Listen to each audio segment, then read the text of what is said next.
Hello అండి, బాగున్నారా అందరూ? మనం ధర్మస్థల కేసు గురించి గత కొన్ని రోజులు అంటే దాదాపుగా జూలై నుంచి ఎప్పటికప్పుడు సంచలన వార్తలు వస్తూనే ఉన్నాయి కదా, ఒకదాని తర్వాత ఒకటి ఒకదాని తర్వాత ఇంకొకటి.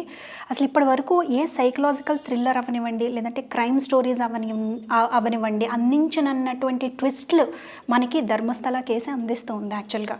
ఇప్పుడు మళ్ళీ కొత్తగా వచ్చినటువంటి ట్విస్ట్ ఏంటంటే, ధర్మస్థలలో ఎవరైతే విజిల్ బ్లోవర్గా ముందుకొచ్చి చిన్నయ్య అలియాస్ చెన్న అనే వ్యక్తి ముందు ఎవరైతే పోలీసుల దగ్గరికి వెళ్ళి నేను ఆ ధర్మస్థలాల్లో ఎంతోమంది శవాలని నేనే పాతి పెట్టించాను దగ్గరుండి అని ఎవరైతే చెప్పారో అదే వ్యక్తి ఇప్పుడు తను అబద్ధం ఆడాడు అన్న విషయం బయటకు వచ్చింది.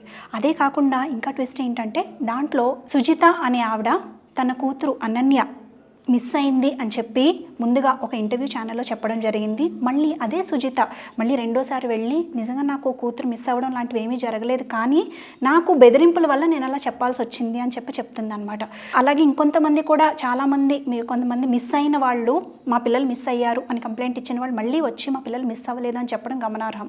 ఇదే విషయాన్ని పోలీసులు ఎప్పుడైతే చెన్నైని మళ్ళీ అదుపులోకి తీసుకుని ప్రశ్నించడం జరిగిందో తన మానసిక పరిస్థితి బాగుందా లేదా అనేటువంటి ప్రశ్నలు చాలా ఎదురవుతున్నాయి. ఎందుకంటే తను కూడా నేను చెప్పినవి చాలా వరకు అబద్ధాలు అని చెప్పి మళ్ళీ పోలీసు వాళ్ళ దగ్గర ఒప్పుకోవడం జరిగింది. ఎందుకంటే పోలీసులకి ఈయన మెజిస్ట్రేట్ దగ్గర చెప్పిన వాంగ్మూలంలో చాలా డౌట్స్ వచ్చి మళ్ళీ తీసుకెళ్ళి వాళ్ళ తరహాలో ఇంట్రోగేషన్ చేయడం ద్వారా బయటపడ్డటువంటి విషయాలు అనమాట.